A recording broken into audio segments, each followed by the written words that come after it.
নমস্কার, আমি শম্পা। আপনারা দেখছেন উত্তরের সংবাদ। বিস্তারিত খবরে যাওয়ার আগে দেখে নেব আজকের নিউজ হেডলাইন্স। ৩রা ডিসেম্বর বিশ্ব প্রতিবন্ধী দিবস উপলক্ষে জলপাইগুড়ি ওয়েলফেয়ার অর্গানাইজেশনের ব্যবস্থাপনায় প্রতি বছরের মতো এবছরও প্রতিবন্ধীদের নিয়ে একটি র্যালির আয়োজন করা হয়। রাজ্য সরকারের অন্যতম প্রকল্প ভবিষ্যৎ ক্রেডিট কার্ডের বিষয়ে ব্যাংকগুলির সঙ্গে বৈঠক করলেন সদর মহকুমা শাসক।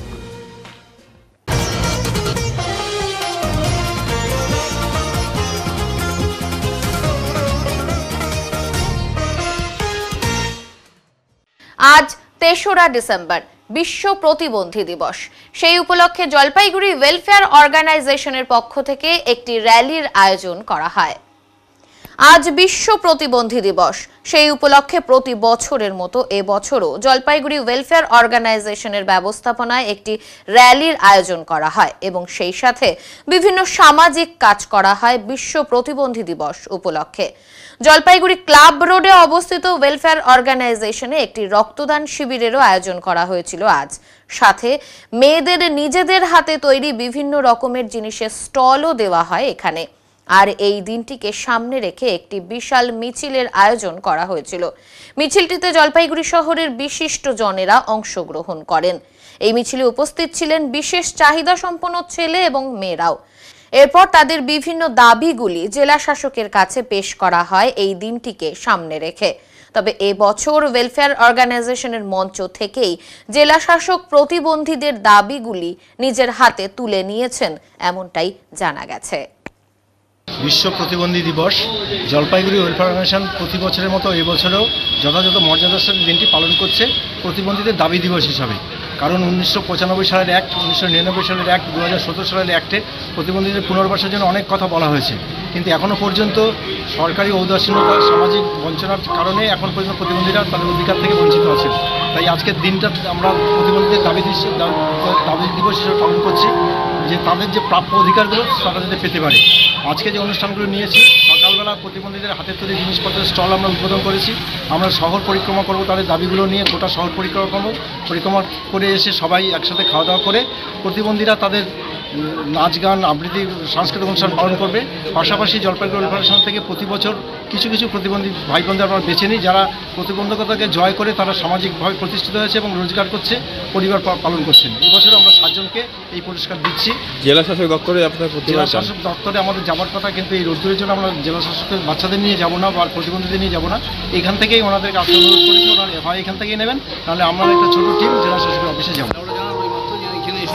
আচ্ছা, এইমাত্র আমরা জানতে পারলাম যে উনি জলপাইগুড়ি মঞ্চে এসে দাবিপত্রটা গ্রহণ করবেন। প্রকাশিত হলো মাধ্যমিক পরীক্ষার্থীদের জন্য এবিটি এর টেস্ট পেপার। এবিটি এর নামের পুরোটা না জানলেও দশকের পর দশক ধরে মাধ্যমিক পরীক্ষার্থীদের কাছে এবিটি এর টেস্ট পেপার এবং সহায়িকা অতি পরিচিত একটি শিক্ষা সামগ্রী রূপে গণ্য হয়ে এসেছে। এবারেও সেই থেকে বঞ্চিত হচ্ছে না ছাত্রছাত্রীরা। রাজ্যের অন্যান্য জেলার সঙ্গে মঙ্গলবার অল ইন্ডিয়া টিচার্স অ্যাসোসিয়েশনের জলপাইগুড়ি জেলা কমিটির পক্ষ থেকে নিজস্ব কার্যালয়ে টেস্ট পেপার এবং সহায়িকা প্রকাশ করা হয় আসন্ন মাধ্যমিক পরীক্ষার্থীদের জন্য।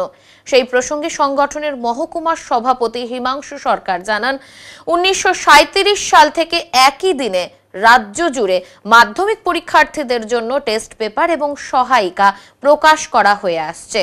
আগামীতেও এই প্রক্রিয়া জারি থাকবে। আজকের এই সাংবাদিক সম্মেলনে উপস্থিত ছিলেন এবিটি এর জেলা সম্পাদক প্রসেনজিৎ রায়, সহ সম্পাদক কৌশিক গোস্বামী সহ অন্যান্যরা। 1937 সাল থেকে আমাদের এই এবিটি এর যে মাধ্যমিকের টেস্ট পেপার ছাত্রদের সহায়তার জন্য আমাদের প্রতি বছরই একই দিনে সারা রাজ্য জুড়ে প্রকাশিত হয়। আজকে সারা রাজ্য জুড়ে হচ্ছে, সাথে সাথে আমাদের জলপাইগুড়িতে আমাদের এখানেও প্রকাশিত হচ্ছে এই টেস্ট পেপার ছাত্রছাত্রীদের সহায়তার সুবিধার জন্য। এবং আমাদের এই টেস্ট পেপার মোটামুটি ধরুন 1937 সাল থেকে যে ধারাবাহিকভাবে চলছে আর কি, আজ অবধি এখনও পর্যন্ত ছাত্রছাত্রীদের জন্য এই টেস্ট পেপার আমরা চালিয়েই যাচ্ছি এবং আগামীতেও আমরা এই টেস্ট পেপার ছাত্রছাত্রীদের সাহায্য বা সহায়তার জন্য আমরা এটা প্রকাশ করব। ধন্যবাদ। আপনার নাম আর পরিচয়টা? আমার নাম হিমাংশু সরকার, মহকুমা কমিটির সভাপতি। চোলাই মদের বিরুদ্ধে অভিযানে নামলো নকশালবাড়ি আবগারি দপ্তর এবং ফাঁসিদেওয়া থানার পুলিশ। প্রতিনিয়ত রাজ্যের বিভিন্ন প্রান্তে বিষ মদ খেয়ে মৃত্যু হচ্ছে সাধারণ মানুষের। অবৈধভাবে বিভিন্ন গ্রামে তৈরি করা হচ্ছে চোলাই মদ। এর বিরুদ্ধে অভিযানে নামলো ফাঁসিদেওয়া থানার পুলিশ এবং নকশালবাড়ি আবগারি দপ্তর। এদিন শিলিগুড়ি মহকুমা পরিষদের অন্তর্গত চটেরহাট অঞ্চলের বিভিন্ন গ্রামের বাড়িগুলিতে অভিযান চালিয়ে তৈরি করা চোলাই মদের সামগ্রী নষ্ট করে দেওয়া হয়। আগামী দিনেও এই ধরনের অভিযান বিভিন্ন জায়গায় চলবে বলে জানিয়েছেন আবগারি দপ্তরের এসআই শিবাজি ঘোষ।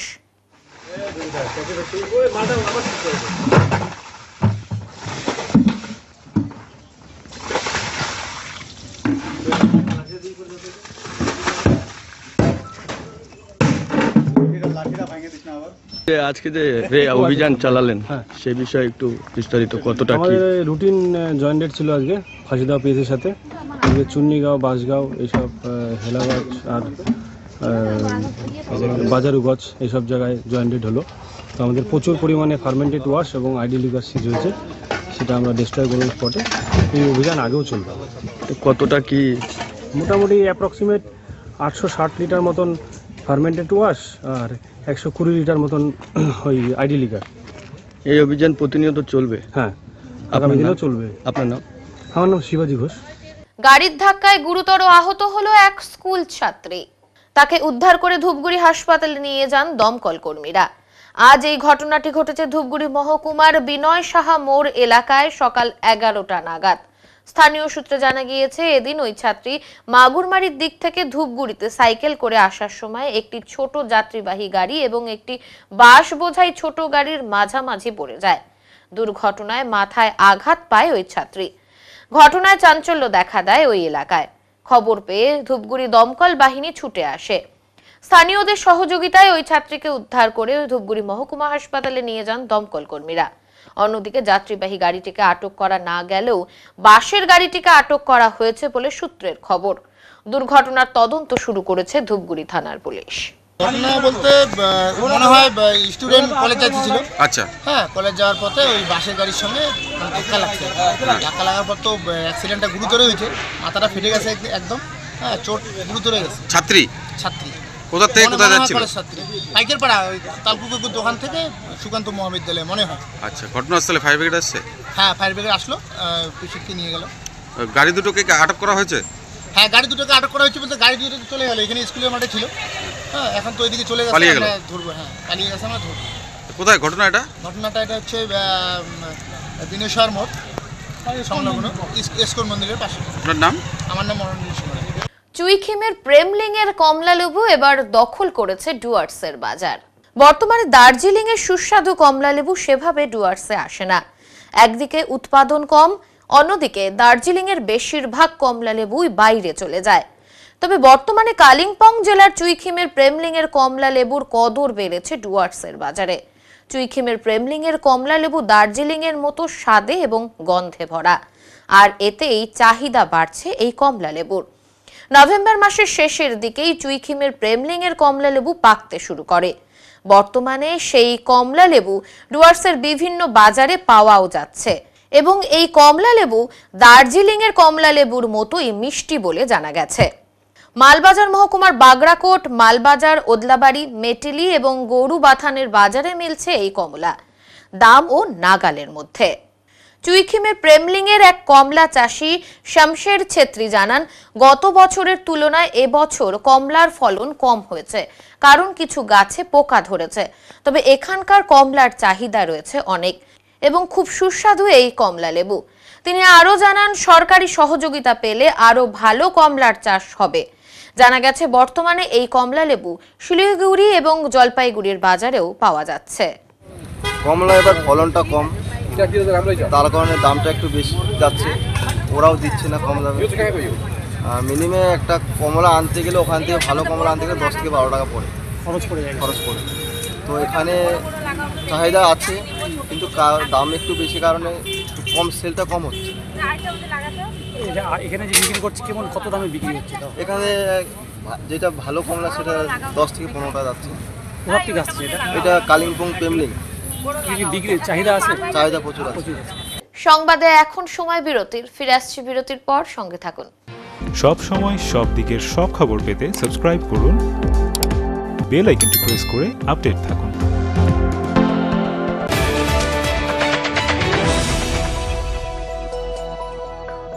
জলপাইগুড়ি পাহাড়পুর মোড়ের ওপর পেট্রোল পাম্পের পাশে রাজভবন এক এক্সক্লুসিভ বা তুলনাহীন ভবন, এই জন্য যে এই ভবনের ভেতরে যাওয়ার পর আপনাদের আবদ্ধ মনে হবে না। চারিদিকে বড় বড় কাঁচের জানালা থেকে দূরের পাহাড়, সবুজ মাঠ, গাছ, দিঘির জলের পদ্ম, নানা জাতের পাখি দেখতে পাবেন। থাকছে পার্কিং এর বিশেষ সুবিধে। তাই আপনাদের ছেলে মেয়েদের বিয়ে দিতে অবশ্যই ভাবতে হবে রাজভবনের কথা, যেখানে বিয়ে হবে রাজকীয় ভাবে। এছাড়া কনফারেন্স, মিটিং, গেস্ট রুম, অন্নপ্রাশন বা অন্যান্য সামাজিক ক্রিয়ার জন্য উপযুক্ত জায়গা এই রাজভবন।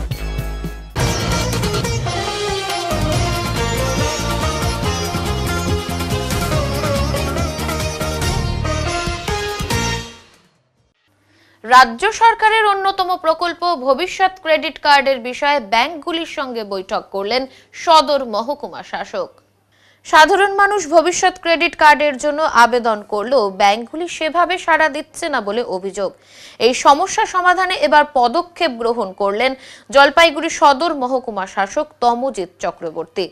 উল্লেখ্য, রাজ্য সরকারের একটি অন্যতম প্রকল্প ভবিষ্যৎ ক্রেডিট কার্ড।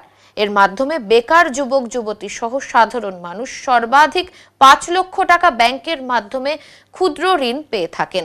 এর মাধ্যমে তারা ছোটখাটো ব্যবসা শুরু করার সুযোগ পান, কিন্তু তা পেতে অনেকেরই সমস্যা হচ্ছে বলে অভিযোগ।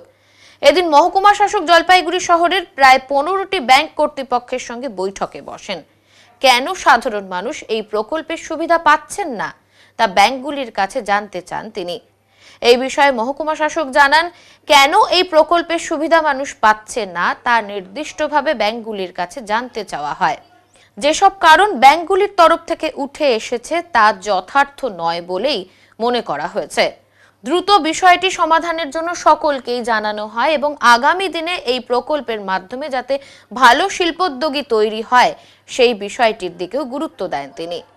অন্যদিকে এদিন বিভিন্ন ব্যাংক কর্তৃপক্ষের তরফে জানানো হয়েছে সমস্যা সমাধানে প্রয়োজনীয় পদক্ষেপ গ্রহণ করা হবে।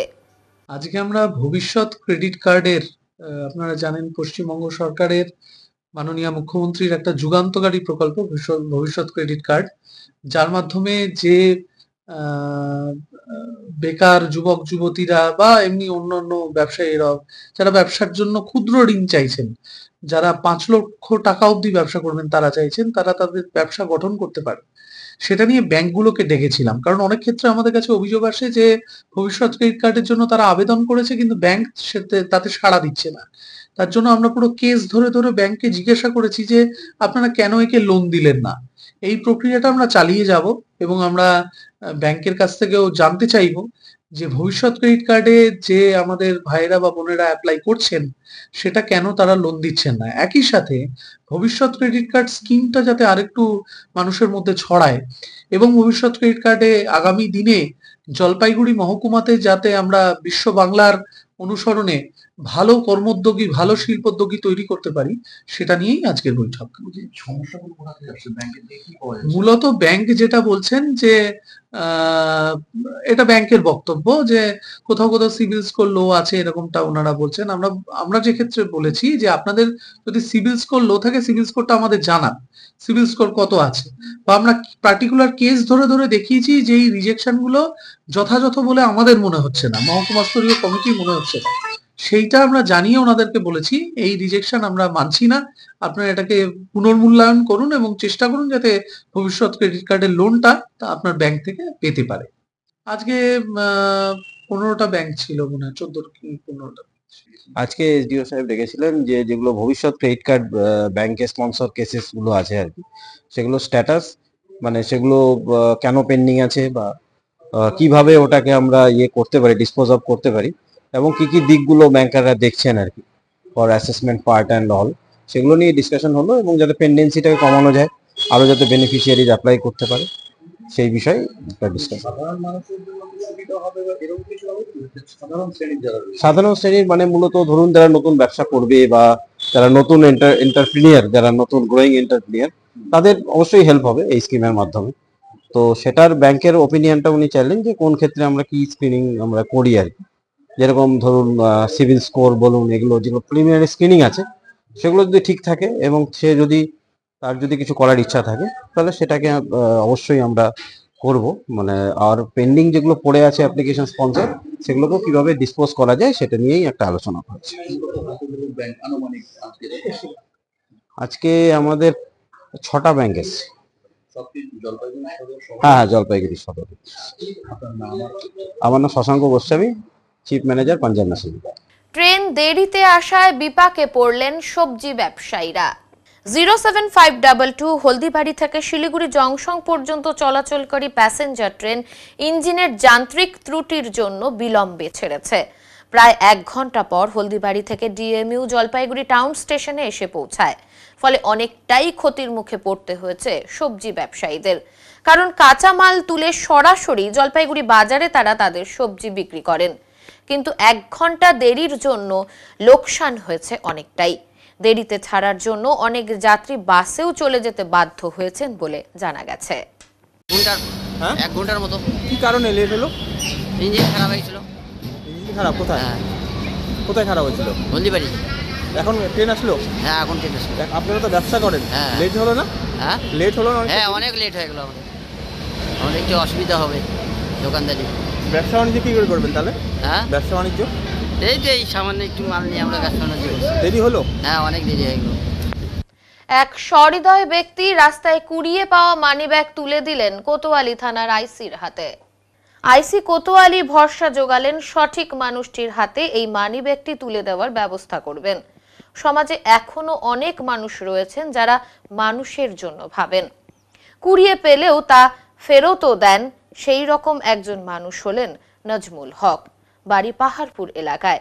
তিনি গুরুত্বপূর্ণ জিনিস সহ মানিব্যাগটি পেয়ে সরাসরি তা জলপাইগুড়ি কোতোয়ালি থানায় জমা দেন। কোতোয়ালি থানার আইসি মানিব্যাগের প্রকৃত মালিকের খোঁজে রয়েছেন বলে জানা গেছে। আমার নাম নজমুল হক, আমি চাইল্ড কেয়ারের স্টাফ। আমি ওই ডক্টর সরকার স্যারের বাড়িতে যাচ্ছিলাম, যাওয়ার পরে রাস্তার মধ্যে ওই টার্নিংটা ঘুরতে গিয়ে দেখি একটা মানিব্যাগ পড়ে আছে। মানিব্যাগের মধ্যে দেখি অনেক কিছু পেপার টেপার আছে, অনেক দরকারিও জিনিস আছে। ওই জন্য ভাবলাম আমি কোথায় দিব না দিব, আপনার কাছে চলে আসছি স্যার। আপনার বাড়ি কোথায়? আমার বাড়ি পাহাড়পুর মোড়ে, আর আমি থাকি উকিলপাড়া প্রসূতি সদর নার্সিংহোমে। ঠিক আছে, ধন্যবাদ আপনাকে যে আপনি এই কাজটা করেছেন। এটা যার হারিয়েছে সে পেলে পরে খুব উপকৃত হবে। টি বোর্ডের নির্দেশ অনুসারে বন্ধ হলো চা পাতা তোলার কাজ। চিন্তায় কয়েক হাজার চা শ্রমিক। উত্তরবঙ্গে 3 কুড়ি চা পাতা তোলার মরশুম শেষ। মাথায় হাত চা শ্রমিকদের। এবছর আবহাওয়া অনুকূল না থাকায় চা উৎপাদন প্রত্যাশিত পরিমাণে হয়নি। এতে উৎপাদন কমে গেছে বহু পরিমাণে। বলাই যায় চা শিল্পের জন্য একটি বড় ধাক্কা এবং চা শ্রমিকদের অর্থ উপার্জনের পথে বড় ক্ষতি। নভেম্বর মাসের শেষ দিন থেকেই উত্তরবঙ্গে চা পাতা তোলার মরশুম শেষ হয়েছে। এই বছরে চা উৎপাদন নিয়ে হতাশা কাটাতে পারছেন না ক্ষুদ্র চা চাষি থেকে বড় চাষি শিল্পপতিরা। আবহাওয়ার অস্বাভাবিক পরিবর্তনের কারণে সঠিক সময়ে বৃষ্টি না হওয়ায় ফার্স্ট ফ্ল্যাশ চা পাতা তেমন ভাবে পাওয়া যায়নি। ফলস্বরূপ চা উৎপাদন এবছর গত বছরের তুলনায় প্রায় 38 মিলিয়ন কিলোগ্রাম কম হবে। এদিকে টি বোর্ডের নির্দেশে ডিসেম্বরের শুরুতেই চা পাতা তোলার শেষ দিন ঘোষণা করা হয়েছিল। বিশেষ করে ডুয়ার্স এবং আসাম অঞ্চলের চাষিরা যারা 2টি পাতা ও 1টি কুড়ি সংগ্রহ করেন, তাদের জন্য এটি একটি বড় ক্ষতি বলেই মনে করছে সংশ্লিষ্ট মহল। প্রত্যেক বছর নভেম্বরের শেষ দিকে চা পাতা তোলার সময়সীমা শেষ হলেও এবছর আবহাওয়া অস্বাভাবিক হওয়ায় উৎপাদন ব্যাপকভাবে কমে গেছে। পাশাপাশি চা পাতার মানও আশানুরূপ হয়নি। এর ফলে বাজারে চায়ের দাম তুলনামূলকভাবে বেড়ে গেলেও তা শ্রমিকদের আয়ের ওপর তেমন প্রভাব ফেলেনি। চাষিরা আশা করছিলেন যে শেষ মুহূর্তে কিছুটা বৃদ্ধি হতে পারে, তবে সে আশাও পূর্ণ হয়নি। এখন থেকে আগামী বছর পর্যন্ত চা পাতা তোলার অপেক্ষায় থাকতে হবে উত্তরবঙ্গের চাষিদের। স্বাভাবিকভাবেই শ্রমিকদের রুজি রোজগারে টান পড়েছে। শ্রমিক ইউনিয়নগুলোর তরফ থেকে দাবি উঠেছে টি বোর্ডের তরফে যেন 3 কুড়ি পাতা তোলার মেয়াদ আরো কিছুদিন বাড়িয়ে দেয়। এতে শ্রমিকেরা অন্তত কিছুটা হলেও স্বস্তি পেতে পারেন। ডুয়ার্সের চা শিল্পে এই সংকট কিভাবে কাটবে তা নিয়ে সংশ্লিষ্ট মহল এখন চিন্তিত। তবে শ্রমিকেরা দ্রুত সমাধানের আশায় দিন গুনছেন। সমস্যা হবে না, আমরা গরিব মানুষ কি করে খাবো? চাপা এইখানেই আমাদের নির্ভর। হ্যাঁ, মমতা রায়। এইবার আমাদের টি বোর্ড একটু নতুন নিয়ম করলো, 30 তারিখ লাস্ট ডেট বন্ধ। কিন্তু ফার্স্ট লাকার যে আমরা প্রথম স্টার্টিং করি তখন আমাদের বাগানে রোদের তাপের মধ্যে এত সূক্ষ্ম নামি পড়ে গিয়েছিল বাগানটা, আমরা ঠিক মতন পাতি ওই সময় হয়নি। এখন পাতির দিনটা একটু আগে যে 19 ডিসেম্বর অবধি পাতি তুলতাম, এখন 30 নভেম্বর লাস্ট করে দিল। এটা আমরা খুশি নয়। এখনও বাগানে পাতা দেখা যাচ্ছে, মনে হয় অনেক পাতা আমাদের নষ্ট হয়ে যাবে। যে গ্রিপ আমাদের গার্ডেনের পক্ষে, আমরা শ্রমিক, কিন্তু আমরাও চাই বাগানের কিছু লাভ করুক বাগান কর্তৃপক্ষ, কিন্তু যে পাতিগুলো আমরা ছেড়ে দুঃখ, আমরা পাতিগুলো ওঠাতে পারতেছি না, এটা আফসোস আমাদের জন্য। আপনার নাম? রোহিত হোসেন তির্কি। উত্তরবঙ্গ তথা আসাম রাজ্যের সাথে উত্তর পূর্বাঞ্চলের রাজ্যগুলোতেও কাঁচা পাতা তোলার শেষ দিন ধার্য করা হয়েছে। এটা টি বোর্ড গত জুলাই মাসের 15 তারিখে বিজ্ঞপ্তি জারি করে এটা জানিয়েছে আমাদের।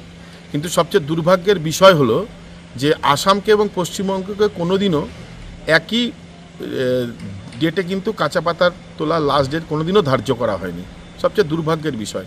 এবং আবহাওয়ার যেভাবে ব্যাপক পরিবর্তন হচ্ছে, এই জলবায়ুর পরিবর্তনের জন্য কিন্তু আমরা দেখতে পেরেছি যে আমাদের এখানে ডিসেম্বর মাসে 20 তারিখ অবধি ভালো পাতা থাকে।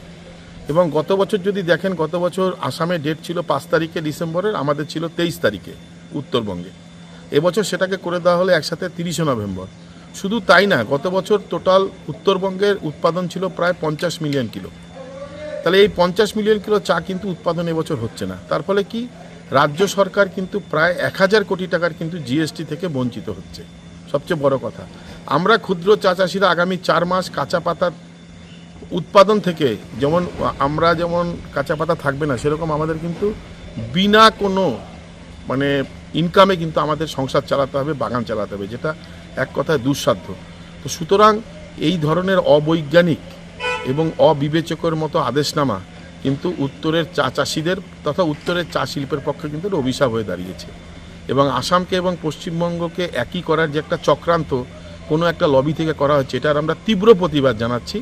এবং আমরা মনে করি যে এইভাবে একটা অবৈজ্ঞানিক এবং অবিবেচকের মতো একটা বিজ্ঞপ্তি জারি করে ক্ষুদ্র চাষিদের যে পেটে লাথিমালা হলো বা তাদের যে একটা আর্থিক ক্ষতির একটা বিপুল সম্মুখীন করা হলো, এর জন্য আমরা ধিক্কার জানাচ্ছি। এবং আগামী দিনে এর জন্য কিন্তু একটা বড় আন্দোলন গড়ে উঠবে ক্ষুদ্র চাষিদের তরফ থেকে। ভারত খ্যাত ঐতিহ্য সম্পন্ন 350 বছরের জ্যোতিষ পরিবারের যোগ্য উত্তরাধিকার শ্রী দেবাচার্য জ্যোতিষ সম্রাট সম্মানে খ্যাতির সাম্রাজ্যে বিরাজ করছেন। তার বিচার বিশ্লেষণী ক্ষমতা এবং রত্ন নির্বাচনের ক্ষেত্রে তীক্ষ্ণ বোধ তাকে অনেক বেশি জনপ্রিয় করে তুলেছে। আর মানুষের কাছে তিনি গুরুত্বপূর্ণ হয়ে উঠেছেন বিশ্বাসের পথ ধরে। শ্রী দেবাচার্য নিয়মিতভাবে রাশিফল লিখছেন উত্তরবঙ্গ সংবাদের পাতায়। 13 বছর ধরে জলপাইগুড়ির মানুষের সাথে অভিজ্ঞতার ভিত্তিতে নিজের গ্রহণযোগ্যতা বাড়িয়ে চলেছেন ভাগ্য গণনার নিরিখে। এছাড়াও নিয়মিতভাবে বসছেন ধূপগুড়িতেও। জলপাইগুড়ি শহরের ডিলা প্রীতমে প্রতি মাসেই বসে থাকেন শ্রী দেবাচার্য। ডিসেম্বর মাসের 4, 5 এবং 6 তারিখ অর্থাৎ বুধবার, বৃহস্পতিবার এবং শুক্রবার হোটেল ডিলা প্রীতমে বসছেন শ্রী দেবাচার্য। সময় সকাল 11টা থেকে রাত 8টা। আগ্রহী মানুষেরা তার সাথে দেখা করতে চাইলে SMS এর মাধ্যমে নিজের নাম ও ঠিকানা লিখে পাঠিয়ে যোগাযোগ করুন এই নম্বরে 9434317391 এবং 9163667741। নমস্কার, আমি দেবাচার্য। আপনাদের ভালোবাসায় দেখতে দেখতে বহু বছর হয়ে গেল আমি জলপাইগুড়িতে আসি। আমি শ্রী দেবাচার্য একটা কথাই বলবো, আপনাদের ভালোবাসায় এবং বহুদিন যাবৎ ধরে আমি জলপাইগুড়িতে বসছি, শুধু তা নয়, নর্থ বেঙ্গল, কলকাতা ছাড়া উত্তরবঙ্গ, দক্ষিণবঙ্গ এবং পশ্চিমবঙ্গের বাইরেও বেশ কয়েকটা জায়গায় আমি বসি। আমি প্রথমত বলবো, আজকে সবাইকে আমার জানাই অন্তরের ভালোবাসা, শুভেচ্ছা। সবাই ভালো থাকুন, সুস্থ থাকুন, সবাইকে নিয়ে সুন্দর জীবনযাপন করুন। আমি মনে করি আমি জ্যোতিষ চর্চায় রয়েছি বহু বছর এবং আমরা বংশ পরম্পরা অ্যাস্ট্রোলজার। এবং সাহিত্য চর্চা এবং জ্যোতিষ চর্চা এটা আমার পরিবারের অঙ্গ। সেই পরিবারের সন্তান দেবাচার্য। আপনাদের এখানে আমি ডিলাপিতমে বসি। যদি জ্যোতিষ সংক্রান্ত বিষয়ে যে কোনো বিষয়ে আপনারা জানতে চান বা জানার আগ্রহ থাকে, পিওর জ্যোতিষ শাস্ত্র অনুযায়ী, আমি ওই তন্ত্র বশীকরণ নই, পিওর অ্যাস্ট্রোলজিক্যাল সাবজেক্টের উপরে কাজ করি। যদি মনে হয় আপনার সন্তানকে সঠিক পথ থেকে দেখাবেন, যদি মনে হয় আপনার জীবনটাকে নতুনভাবে গড়ে তুলবেন, বা আপনার কোনো কারণে গ্রহ জ্যোতিনতার বিভিন্ন রকম সমস্যায় আপনি পড়ে আছেন, তাহলে আপনি যদি মনে করেন একবার আমার কাছে আসতে পারেন। নিঃসন্দেহে আমি আপনাদের ঘরের ছেলেরই মতন, এবং আমি দেবাচার্য বলছি, অবশ্যই আপনাদের ভালো হবে। সংবাদে এখন সময় বিরতির, ফিরে আসছি বিরতির পর, সঙ্গে থাকুন। সব সময় সব দিকের সব খবর পেতে সাবস্ক্রাইব করুন, বেল আইকনটি প্রেস করে আপডেট থাকুন।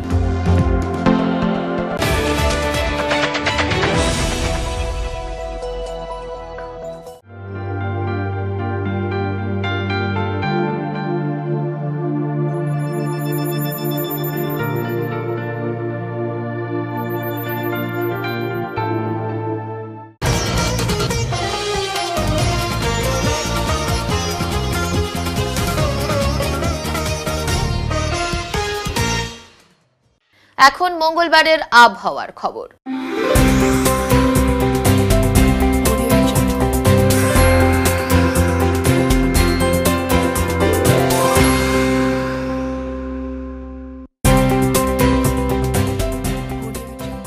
কেন্দ্রীয় আবহাওয়া দপ্তরের জলপাইগুড়ি কেন্দ্র থেকে পাওয়া তথ্য অনুযায়ী মঙ্গলবার দিনের সর্বোচ্চ তাপমাত্রা ছিল 29.5 ডিগ্রি সেলসিয়াস এবং সর্বনিম্ন তাপমাত্রা ছিল 12.5 ডিগ্রি সেলসিয়াস। শেষ করবার আগে আজকের বিশেষ সংবাদ আরো একবার। 3রা ডিসেম্বর বিশ্ব প্রতিবন্ধী দিবস উপলক্ষে জলপাইগুড়ি ওয়েলফেয়ার অর্গানাইজেশনের ব্যবস্থাপনায় প্রতি বছরের মতো এবছরও প্রতিবন্ধীদের নিয়ে একটি র্যালির আয়োজন করা হয়। রাজ্য সরকারের অন্যতম প্রকল্প ভবিষ্যৎ ক্রেডিট কার্ডের বিষয়ে ব্যাংকগুলির সঙ্গে বৈঠক করলেন সদর মহকুমা শাসক। উত্তরের মনের পরিবেশনায় উত্তরের সংবাদ এখনকার মতো এই পর্যন্তই। নমস্কার।